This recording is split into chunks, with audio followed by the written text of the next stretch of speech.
Shalom pendengar yang dikasihi Tuhan dimanapun Anda berada. Sesaat lagi Anda akan menikmati siaran tunda ibadah World Revival Center, ibadah kebangunan rohani yang diadakan setiap hari Kamis jam 18.30 bertempat di BTC Ruang Balarea.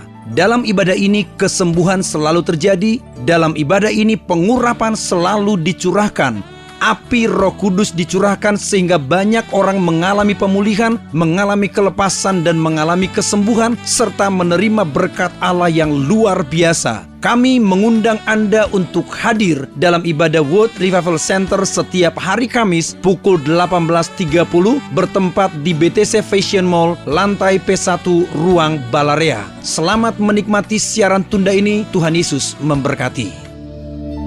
Terima kasih Tuhan Yesus. Engkau mewakili kami dalam perjanjian darah ini. Karena Engkau yang berjanji, semua kualifikasi dan kriteria Engkau sudah memenuhinya. Maka kami menikmati keuntungan, kami menikmati banyak hal dari perjanjian yang Engkau buat. Malam ini sampaikan firman-Mu, kami siap diberkati. Urapi hamba-Mu, urapi kami semua. Demi nama Yesus, kami berdoa, semua yang siap diberkati, angkat tangannya dan sama-sama berkata, amin. Beri tepuk tangan paling meriah buat Tuhan, amin. Shalom, ibu bapak saudara, semua diberkati Tuhan. Yang diberkati boleh lagi tepuk tangan, sekali lagi katakan amin. Ya, silakan duduk saudara, amin. Sekali lagi shalom. Malam ini saya mau menyampaikan bagian berikut dari Blood Covenant, perjanjian darah. Kenapa disebut perjanjian darah? Karena nyawa makhluk itu ada di dalam darahnya. Betul? Dalam Imamat pasal 17 ayat 11 dan 12. Dan aku telah memberikan darah itu kepadamu di atas mezbah untuk mengadakan pendamaian bagi nyawamu. Karena darah mengadakan pendamaian. Dengan perantaraan nyawa, itulah sebabnya aku berfirman kepada orang Israel, seorang pun di antaramu jangan makan darah. Demikian juga orang asing yang tinggal di tengah-tengahmu tidak boleh makan darah. Darah adalah bagian dari tubuh kita yang paling banyak mengandung DNA. Halo? Dan merupakan bagian paling vital dalam tubuh manusia. Dalam kehidupan manusia. Ilmu kedokteran mempelajari fungsi dari darah ini. Bahwa darah membawa oksigen dan sari makanan ke tubuh kita melalui pembuluh darah di seluruh tubuh saudara dan saya. Darah juga memiliki fungsi sebagai security terhadap infeksi. Dan ada lebih banyak lagi fungsi darah lain. Lebih-lebih di dalam darah Yesus Kristus. Amin. Maka pada waktu Yesus mengambil atau melakukan perjanjian darah dalam Injil Matius dan kemudian diulangi lagi oleh Paulus dalam 1 Korintus 11, Yesus mengambil cawan sesudah makan lalu berkata, cawan ini adalah perjanjian baru yang dimeteraikan atau disahkan oleh darahku. Perbuatlah ini setiap kali kamu meminumnya menjadi peringatan akan aku. Jadi setiap kali Anda makan tubuh dan minum darah, kita mengingat akan apa yang sudah Dia lakukan. Ini juga sebuah celebrate, perayaan, dan juga sebuah deklarasi kematian Yesus. Kurang mantap aminnya. Nah, Bapak Ibu, Kamis lalu dan hari Minggu saya bagikan ada 7, bahkan 8, bahkan lebih banyak sekali hal-hal yang biasa dilakukan oleh orang-orang di zaman dulu dalam melakukan sebuah covenant. Saya baru bagikan 3, sebenarnya banyak. Yang pertama kemarin, Kamis lalu saya bagikan yaitu tukar jubah. Saudaraku, kenapa perjanjian darah? Perjanjian darah tingkatnya lebih tinggi dari hukum, saudara. Kenapa? Karena begini, secara hukum saya punya kakak kandung, satu ayah, satu ibu. Tapi kalau saya melakukan perjanjian darah, katakan kita hidup di zaman dulu, dengan saudara, katakan dengan Pak Steven, saya melakukan perjanjian darah. Walaupun saya bukan satu ayah dan satu ibu dengan Pak Steven, hubungan saya dengan Pak Steven itu akan lebih dekat dibanding dengan kakak-kakak kandung saya. Demikian juga hubungan Pak Steven dengan saya, itu lebih kuat, lebih dekat daripada secara hukum beliau punya adik-adik. Nangkep saudara? Itu namanya perjanjian darah.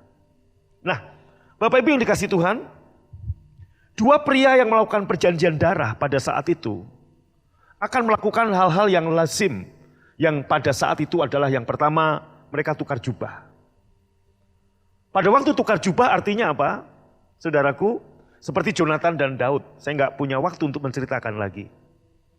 Yang kedua, saudara, tukar ikat pinggang. Yesus juga lakukan hal yang sama, dia tukar jubah dengan saudara.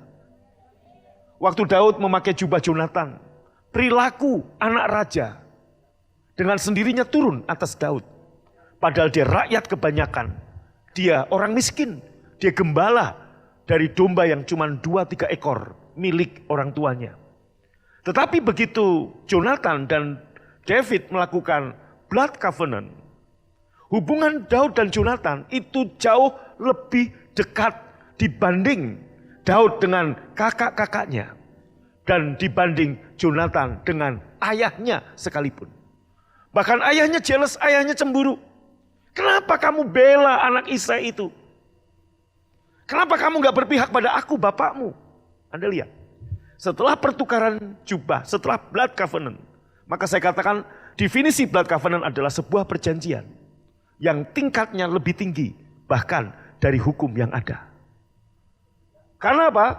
Dua orang pria yang melakukan blood covenant, maka dua pria itu akan berkata begini, aku akan menanggung keperluan keluargamu jika kamu katakan meninggal. Sebaliknya hal yang sama diucapkan oleh pria yang mengatakan. Nah, perjanjian darah ini bisa dilakukan dengan tukar jubah yang pertama. Yang kedua tukar ikat pinggang. Yang ketiga saudaraku seperti kemarin saya sampaikan, yaitu mereka memotong hewan dan ada darah yang tercurah di situ. Dan mereka akan berjalan. Saya akan menekankan pada perjanjian yang nomor 3 ini. Sebenarnya bentuknya sama, itu hanya apa namanya ya? Hanya hal-hal yang lazim dilakukan. Nomor 4 saudaraku, ada yang melukai pergelangan tangan. Dan dua pria tadi sama-sama melukai kedua tangannya. Dan kemudian saudaraku menempelkan kedua tangan yang terluka tadi. Dan ada anggur yang ada minuman, gelas atau cawan di bawah tangan mereka. Dan kemudian darah itu menetes kepada dua cawan. Dan kemudian saya minum cawan punya pasangan saya, dia minum cawan saya. Maka blood covenant resmi dengan sendirinya. Hubungan saya dengan dia lebih daripada kakak kandung saya sendiri. Yang nomor 5, perjanjian darah biasa dilakukan dengan melukai telapak tangan, saudara. Bahkan Anda tahu bahwa di geng-geng tertentu di New York, kalau kita nonton di film-film ya, itu mereka melukai dengan cara mentato. Saudaraku, mentato itu kan melukai. Nah, ada tanda yang luka di sini. Dan kemudian bentuknya pun sama dan mereka akan tempelkan, saudaraku, kedua telapak tangan tadi. Begini. Sehingga terjadilah perjanjian darah. Satu kali katakan saya datang kepada kerabat Pak Steven. Saya akan menunjukkan, nih loh, aku dengan abangmu sudah melakukan blood covenant. Ini buktinya. Saya datang ke sukunya Pak Steven. Katakan, saudaraku, suku dari Pak Steven itu mungkin mau merugikan saya atau mau memperlakukan saya seperti apa. Tapi waktu saya menunjukkan ada tanda di telapak tangan saya bahwa saya sudah melakukan blood covenant dengan abangmu, dengan anggota sukumu, maka saya aman. hal yang sebaliknya. Saudaraku, ini juga berbicara. Waktu Anda dan saya dalam kehidupan ini mengalami hal-hal, ada musuh-musuh yang tidak suka dengan saudara. Namanya musuh pasti nggak suka. Betul? Kalau suka itu bukan musuh. Saudaraku, dan musuh kita adalah setan. Pada waktu setan mungkin mau menghancurkan saudara. Setan mau menghancurkan saudaraku, bisnis saudara, keuangan saudara, pekerjaan saudara, kesehatan saudara. Saudara bisa menunjukkan, yaitu apa? Telapak tangan Yesus yang luka. Yesus sudah melakukan perjanjian darah dengan Bapa mewakili kita. Dan tangan yang terluka ini, saudaraku, menggambarkan kita dibebaskan dari hukuman. Karena Yesus tangannya terluka untuk saudara dan saya. Katakan amin. Nomor berikutnya saudara, berarti sudah berapa? 5 ya. Nomor berikutnya yaitu saudara nomor 6. Yaitu sebenarnya banyak, ada 20 mungkin. Tapi yang lazim di Timur Tengah itu 7 atau 8. Nah, nomor berikutnya adalah saudaraku Abraham dan Melkisedek mengadakan perjanjian darah. Pada waktu Abraham menang dari perang, Melkisedek menyambut Abraham. Dan kemudian saudaraku menyongsong Abraham. Dan Melkisedek memberikan yaitu roti dan anggur. Abraham makan roti dan minum anggur yang Melkisedek berikan. Melkisedek ini bayang-bayang dari imam besar agung kita yaitu Yesus. Dan apa yang Abraham berikan kepada Melkisedek? 1/10 dari semua pampasan perang. Kemudian Melkisedek memberkati Abraham. Berarti saudaraku, ternyata seperti yang saya khotbahkan yang lalu, bahwa perjamuan Tuhan, perjamuan kudus, kita memberitakan kematian Yesus. Sementara persepuluhan adalah kita memberitakan kebangkitan Yesus. Amin. Ingat, kita selamat karena Yesus bangkit. Kematian Yesus mengalahkan semua musuh kita. Katakan amin. Enggak amin saudara. Kematian Yesus mengalahkan, saudaraku, 99% musuh kita. Tapi ada satu musuh yang belum dikalahkan lewat kematian Yesus. Yaitu apa? Maut itu sendiri. Kematian itu sendiri. Kematian atau maut itu dikalahkan kapan? Saat Yesus bangkit. Amin. Jadi kematian Yesus menyisakan satu musuh, yaitu kematian. Dan kebangkitan Yesus mengalahkan musuh yang terakhir, yaitu kematian, yaitu maut. Maka setelah Yesus bangkit, bunyi tertulis firman Allah, "Hai maut, di mana sengatmu?" Pada waktu kita makan perjamuan, makan tubuh dan minum darah Tuhan, saudara, kita memberitakan Yesus mati. Kematian Yesus mendatangkan kehidupan, mendatangkan saudaraku pengampunan, mendatangkan apalagi saudara kesembuhan, mendatangkan pembenaran. Tapi kebangkitan Yesus mendatangkan keselamatan bagi saudara, dan saya. Kita beri tepuk tangan bagi Tuhan. Amin. Nomor 7, saudara. Jadi saya selesaikan Blood Covenant supaya kita segera memasuki Natal, saudaraku.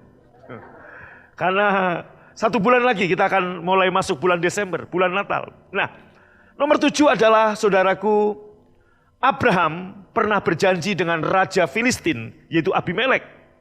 Dan perjanjian Abraham adalah menanam sebuah pohon setelah Abimelek dan panglimanya Pikol. Itu ada dalam kitab Kejadian pasal 21. Selesai saudaraku, itu bicara tentang sumur dan sebagainya. Akhirnya setelah mereka buat perjanjian, Abimelek dan Pikol meninggalkan Abraham.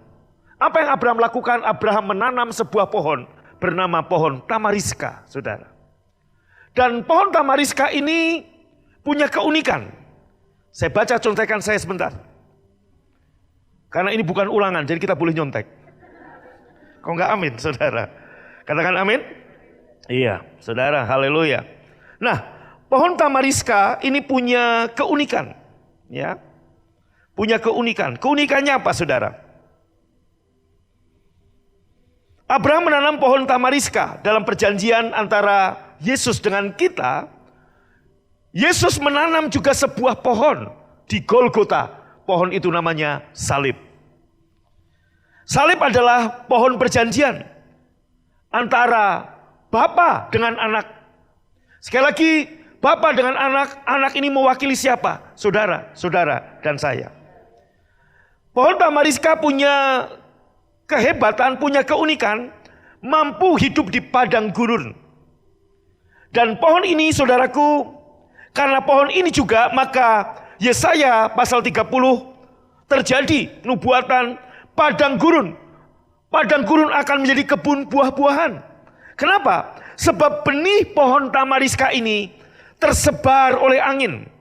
Pohon tamariska dalam jumlah banyak akan menarik air dari bawah. Sehingga sekian tahun kemudian akan muncul sumur atau mata air.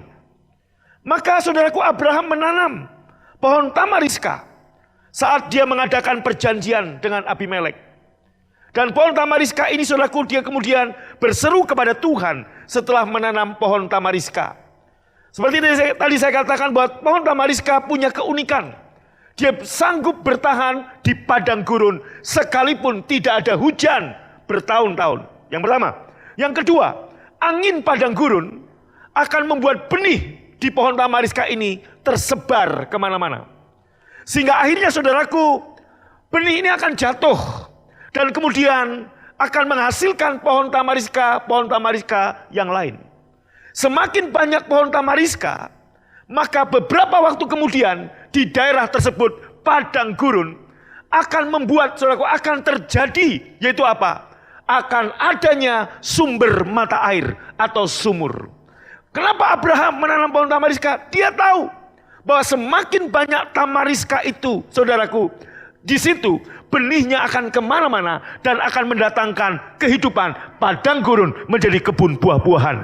Salib membuat padang gurun, saudara, menjadi kebun buah-buahan. Salib membuat penderitaan saudara menjadi kemenangan. Boleh tepuk tangan paling meriah buat Allah kita, katakan amin. Nah, saya akan banyak bicara bukan tentang kelasimannya, tapi saya mau banyak bicara tentang apa yang terjadi setelah blood covenant. Saudaraku, di poin nomor 3, seperti minggu kemarin saya khotbahkan, Abraham, kita buka Kejadian pasal 15. Datanglah firman Tuhan kepada Abraham dalam sebuah penglihatan. Jangan takut Abraham, akulah perisaimu, upahmu akan sangat besar. Nomor 2, Anda baca.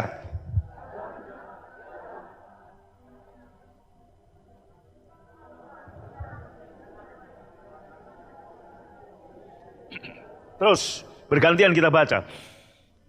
Lagi kata Abraham, engkau tidak memberikan kepadaku keturunan, sehingga seorang hambaku nanti menjadi ahli warisku. 4.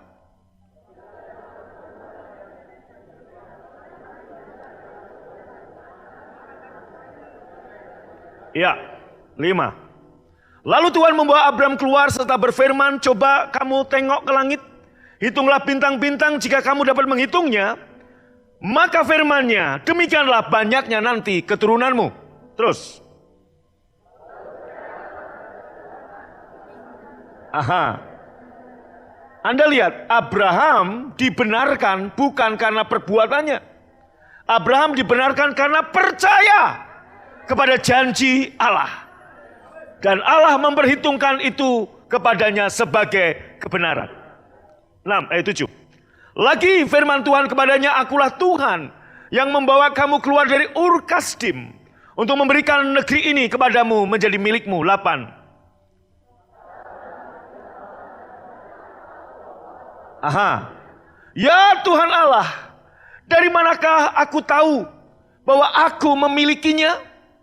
Saudaraku, ayat 9 dan seterusnya kita akan melihat terus, saudara. Firman Tuhan, ambillah bagiku seekor lembu betina, berumur 3 tahun, kambing betina, domba jantan, seekor burung tekukur, dan seekor anak burung merpati. Terus 10.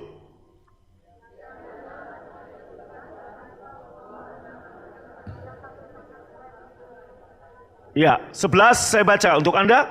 Ketika burung-burung buas singgah pada daging binatang-binatang itu, maka Abram mengusirnya. 12. Bapak Ibu baca.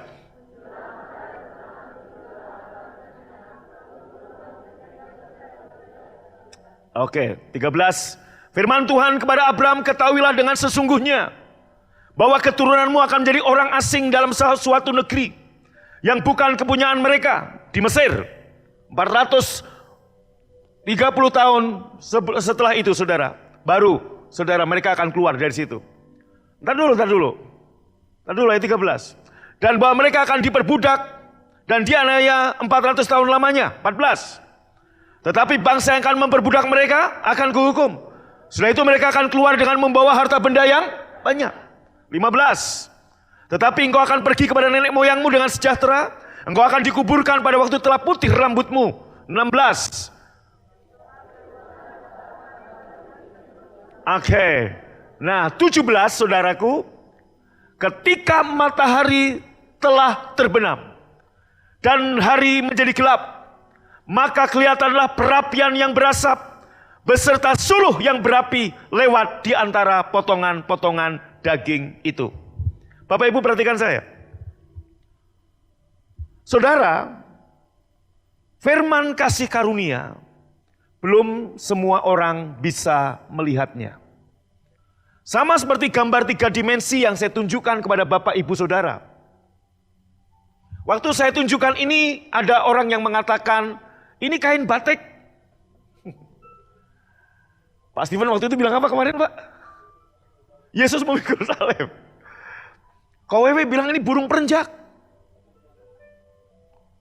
Ada satu jemaat cuanki. Mungkin lapar, saudara. Saudara, Pak Irwan yang udah melihatnya bisa menceritakan, ini badak bercula. Sedang ngapain Pak Irwan? Nyeluduk orang. Orangnya siapa? Bukan Ko Irwan yang jelas. Saudaraku, udah nggak usah dilihat, lihat saya aja. Gambarnya nggak usah, matikan. Bapak Ibu, waktu kita belum melihat gambar yang sesungguhnya, kita akan meresponi orang-orang yang ngomong, wah ini badak bercula, nyeluduk orang, ngada-ngada tuh. Kita akan berkata, enggak. Gambar yang kedua yang kemarin saya tunjukkan itu Yesus sedang disalib. Sebagian orang sampai hari ini belum bisa lihat. Dan mereka berkata, masa sih Pak, mana gambarnya? Mana gambarnya? Saya bilang gitu. Nah saudaraku, sebagian Anda butuh bantuan orang lain untuk menunjukkan gambar itu. Tetapi atau Anda perlu kesabaran. Perlu fokus untuk melihat, benar nggak ini gambar badak bercula? Benar nggak ini begini? Sampai satu kali matamu terbuka, kamu akan teriak kegirangan, iya benar gue lihat.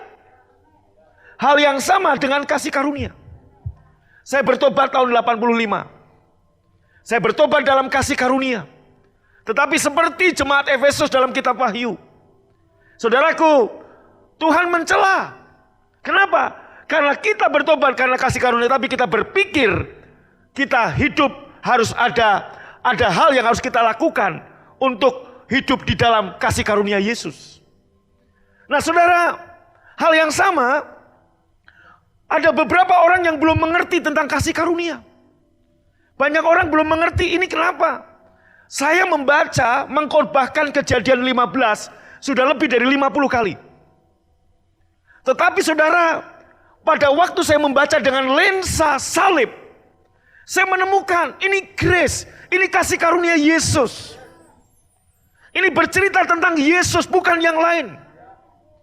Saya udah khotbahkan ini berkali-kali, tapi dengan kacamata salib, saya bisa Tuhan memberikan pengertian yang berbeda dan hanya satu kekaguman, wow, ini yang Yesus lakukan buat saya, buat saudara. Amin. Saudara, kenapa? Dalam Kejadian pasal 15 ini dari banyak contoh tentang blood covenant, saya paling tertarik dengan yang satu ini, saudara. Yaitu Tuhan bicara kepada Abraham. Yaitu apa? Aku akan memberkati engkau bla bla bla bla. Dan kemudian Tuhan menunjukkan satu negeri yang penuh dengan susu dan madunya. Maka disebut tanah perjanjian. Karena Tuhan berjanji, Kepada siapa? Bukan kepada bangsa Israel, kepada nenek moyangnya bangsa Israel, yaitu Abraham. Ini akan kuberikan kepadamu dan kepada keturunanmu. Dan ini bukan hanya bicara soal negeri secara tanah, tapi ini bicara soal, saudaraku, kemenangan, kelimpahan, keselamatan, kemakmuran. Akan kuberikan kepadamu Abraham. Kemudian Abraham bertanya kepada Tuhan, bagaimana gua tahu gua dapat negeri itu? Bagaimana saya tahu saya bisa memiliki negeri itu? Hal yang sama, saudara. Kalau hari ini saya buat perjanjian dengan saudara, ya, Pak Irwan, tolong ke depan. Saudara, saya berkata sama Pak Irwan, saya janji sama Anda, ya, saya janji sama Anda, mobil ini untuk Anda. Maka Pak Irwan akan bertanya, akan berkata, dari mana saya tahu bahwa mobil ini untuk saya? Apa yang saya lakukan, saudara, dengan Pak Irwan? Saya akan buat perjanjian, namanya yaitu apa? Kwitansi. Dan kwitansi ini, saudaraku, hanya bisa sah kalau ada meterainya. Ini meterai 10.000, saudara. Resmi Garuda Pancasila. Maka Bapak Ibu, Pak Irwan akan tanya, waktu saya bilang, Pak Irwan, mobil ini untuk Anda. Kok enggak amin? Amin? Mobil ini untuk Anda. Katakan ini mobilnya, saudaraku. Kacamata ini. Pak Irwan nanya, gimana aku tahu mobil ini jadi milikku? Nangkap, saudara? Hal yang sama yang Abraham katakan dalam Kejadian 15 ayat 8. Bagaimana aku tahu? Tolong ayat 8. Ya Tuhan Allah, dari mana aku tahu bahwa aku akan memilikinya? Bagaimana saya tahu aku akan memilikinya? Nah, kalau kalau Abraham hidup di tahun 2021, saya percaya Tuhan gak akan nyuruh Abraham mengambil lembu betina, kambing betina, domba jantan, dan sebagainya, potonglah. Enggak. Kalau hari ini, lihat baik-baik, lihat saya. Kalau hari ini Tuhan ketemu sama Abraham, era 2021, Tuhan akan ngomong gini, ambil kwitansi dan meterai. Nangkap, saudara? Tapi karena ini berapa ribu tahun yang lalu, maka Tuhan memakai kelasiman yang ada saat itu. Dan kelasimannya ada yang tukar jubah, ada yang tukar ikat pinggang, ada yang macam-macam. Nah, Tuhan pakai kelasiman yang biasa dipakai oleh dua pria yang melakukan blood covenant.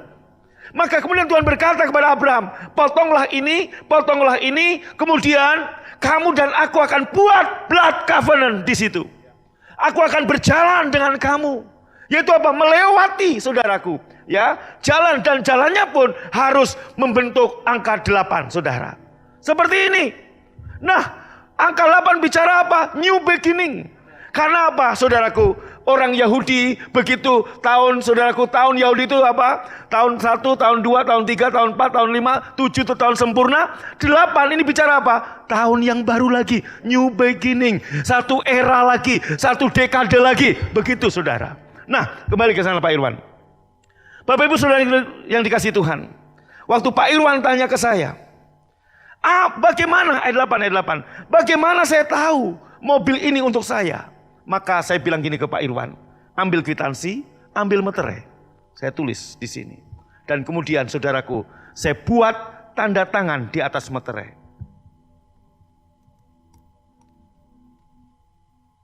Ini pura-pura. Kalau asli bahaya, nanti mobil saya diambil, saudara.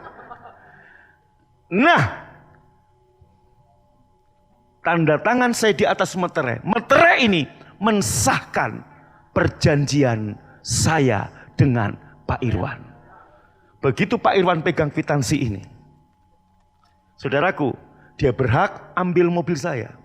Dan dia berkata, ini mobil Irwan Kristianson mulai hari ini. Anak saya, revival akan menuntut, enggak bisa. Secara hukum sah milik dia. Abraham tanya, bagaimana saya tahu aku akan memilikinya? Bagaimana aku tahu bahwa aku bisa mendapatkan semua yang engkau janjikan tadi? Maka Tuhan bilang begini sama Abraham, kita bikin perjanjian. Potong lembu, potong kambing, potong domba, potong tekukur, potong merpati. dan kita buat perjanjian. Saudaraku, ayat berikutnya. Nah terus, nih ya. Nah saudaraku lihat, dipotong jadi 2 kecuali burung. Terus, ya ayat 11. Ayat 11. Ketika burung-burung buas hinggap pada daging binatang-binatang itu, baca sama-sama. Kenapa Abraham mengusirnya? Perjanjian belum terjadi. Bahaya ini, pengganggu.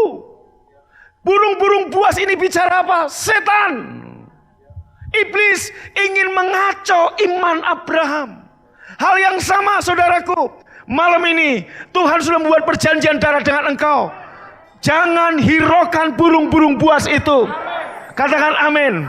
Burung-burung ini saudaraku akan mengganggu, akan meragukan Anda, akan menghancurkan saudaraku. Dengarkan baik-baik. Orang-orang yang dipakai setan untuk memfitnah Anda, orang-orang yang saudaraku membicarakan Anda di belakang. Saya mau beritahu, kenapa orang-orang itu ngomongin Anda dan saya di belakang? Orang-orang yang ngomongin Anda di belakang karena posisinya selalu di belakang saya, selalu di belakang saudara. Dia nggak akan pernah di depan saudara. Itulah orang-orang ngomongin di belakang. Katakan amin. Itu burung-burung buas akan selalu ada.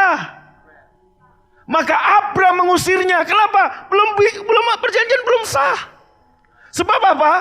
Abraham tahu dia harus berjalan dengan Allah.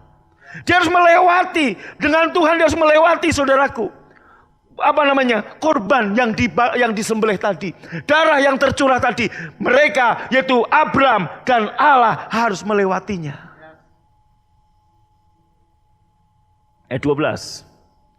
Nah, menjelang matahari terbenam. Baca sama-sama.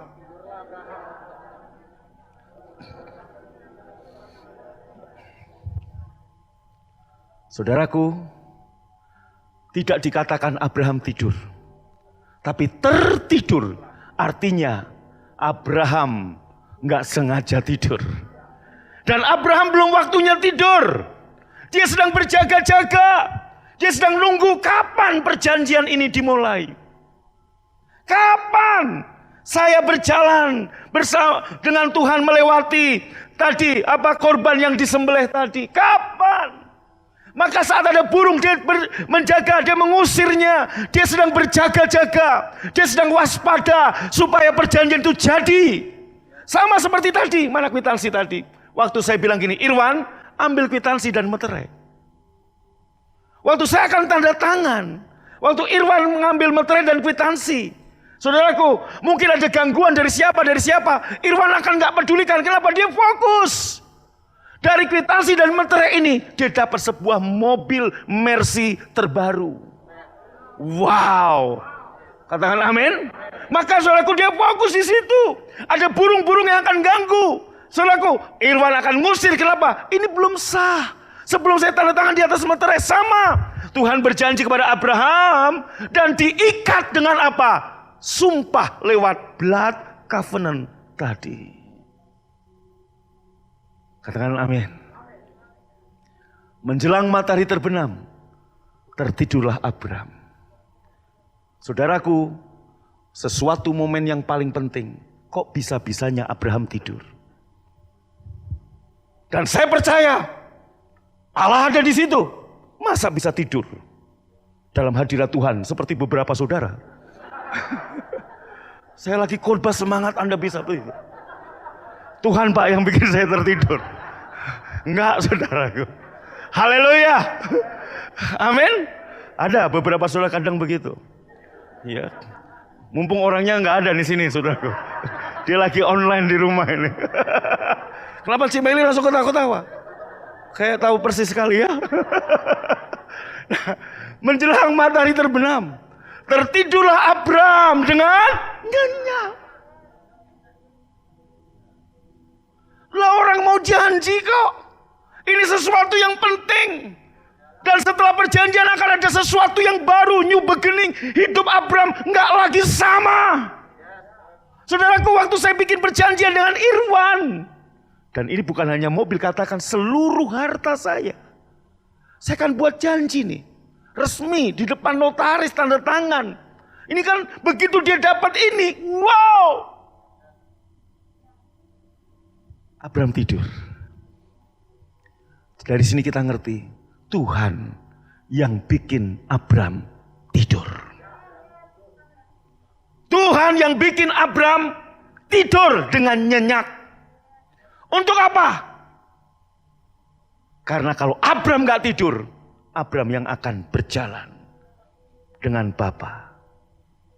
Kalau Abraham bikin janji dengan Bapa, bisa dipastikan namanya perjanjian, ada konsekuensi kedua belah pihak. Dan Abraham tidak memenuhi kualifikasi untuk bisa menepati janji tersebut. Abraham akan gagal, dan gagal, dan gagal, dan gagal. Tuhan tahu. Maka Abraham dibuat tidur, dan siapa yang mengadakan perjanjian? Tiang awan dan tiang api. Tiang awan menggambarkan Bapa, tiang api menggambarkan anak, yaitu Yesus. Maka Bapa dan anaklah, yaitu saudaraku, Yesus anak mewakili Abraham. Yesus mewakili saudara. Beritahu kiri kanan, Yesus yang mewakili saudara. Katakan amin. Tepuk tangan paling meriah, haleluya. Amin. Amin. Jadi saudaraku, siapa? Perjanjian yang baru bukan perjanjian antara Allah dengan saudara, antara Allah Bapa dan Yesus. Yesus berdiri mewakili saudara. Yesus berdiri sebagai saudara. Maka dia disebut perantara kita.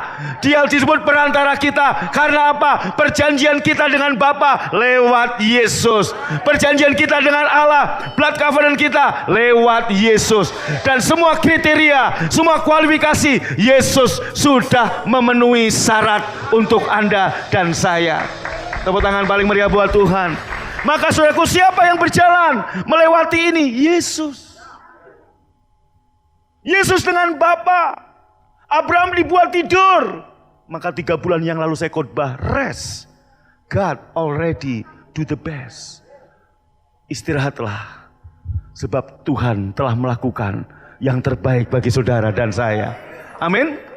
Saudaraku, tidak ada satupun yang tersisa untuk Abraham lakukan. Begitu dia bangun, apalagi yang mau gua buat? Nggak ada. Apalagi yang mau saya buat? Nggak ada. Yesus sudah mewakili engkau. Tapi tersedia segala sesuatu untuk Abraham percayai. Seperti saya tadi janji, saudaraku, ini yang Tuhan berikan lewat perjanjian ini. Sini. Keselamatan Tuhan berikan kepada Abraham lewat perjanjian Bapa dan Yesus. Gak ada yang engkau kerjakan, tapi tersedia segala sesuatu untuk engkau terima, untuk engkau percayai. Pertama adalah keselamatan. Yang kedua, saudaraku, tinggal dibalik aja. Saudaraku, damai sejahtera. Ngadep ke sana. Damai sejahtera. Jangan lihat potongannya kayaknya gak ada damai. Enggak, ada damai sejahtera. Dia udah ngalami damai sejahtera. Amin. Haleluya. Saudaraku, ketiga, pengampunan. Lihat ke sana, pengampunan. Bilang kiri kanan, pengampunan. Amin. Bagian kita hanya apa? Apa yang harus Anda lakukan untuk Anda diampuni? Enggak ada. Apa yang harus Anda dan saya lakukan? Enggak ada tersisa satupun.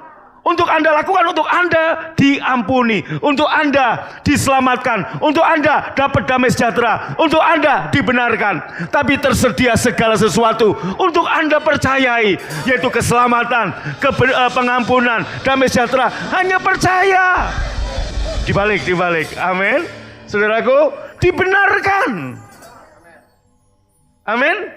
Saudaraku, saya mau tanya, Anda orang benar? Karena perbuatan Anda diberikan.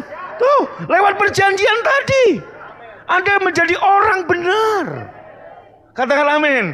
Jangan mau lagi didustai, saudaraku, oleh 10 dusta agamawi yang masih berkibar sampai hari ini. Apalagi Bapak Ibu saudaraku. Wow. Wes. Kemenangan. Kemenangan, saudara. Haleluya. Tepuk tangan paling meriah buat Tuhan. Bangkit berdiri.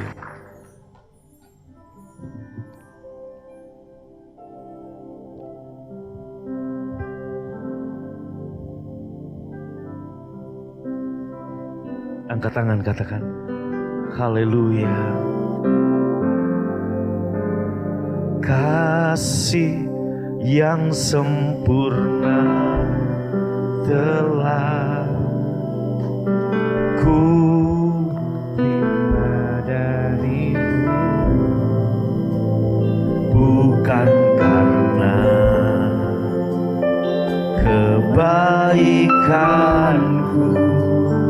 hanya oleh kasih karuniamu kau pulihkan aku, layakkanku memanggilmu. Apa kau beri yang ku pinta, saat ku mencari, ku mendapatkan, ku ketuk pintu dan kau bukakan, sebab kau Bapakku, Bapa yang kekal. Takkan kau biarkan aku melangkah hanya sendirian. Kau selalu ada bagiku, sebab kau Bapakku, Bapa yang kekal. Mari dari awal katakan kasih yang sempurna telah, amin, ku terima darimu, bukan karena kebaikanku, hanya oleh kasih karuniamu, amin, kau tuliskan daku, layakkanku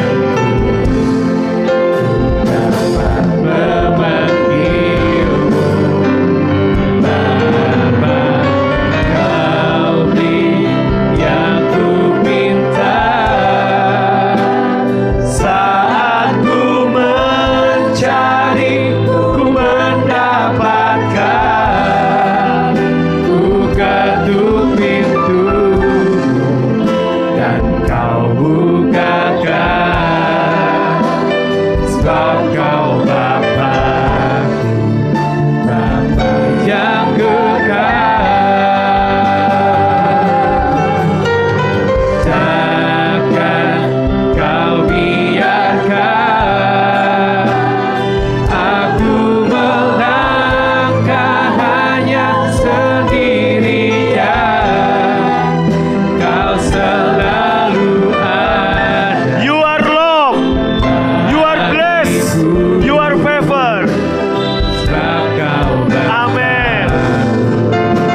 Bapak Ibu boleh angkat roti dengan tangan kanan kita.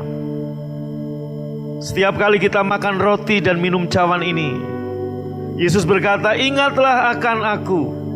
Maksudnya ingat akan janji yang Yesus lakukan mewakili kita dengan Bapanya dalam perjanjian yang baru. Dan perjanjian yang baru tadi sah dengan meterai, yaitu darahnya sendiri.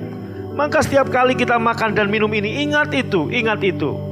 Tidak ada satupun yang tersisa untuk Anda lakukan, tapi tersedia segala sesuatu untuk Anda percayai.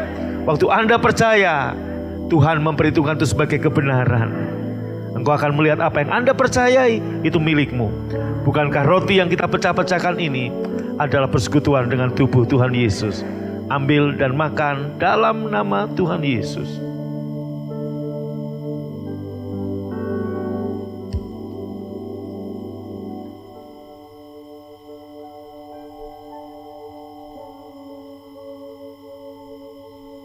Bapak Ibu, mari angkat cawan dengan tangan kanan saudara. Yesus mengambil cawan sudah makan, memberikan pada muridnya dan berkata, inilah cawan perjanjian yang baru.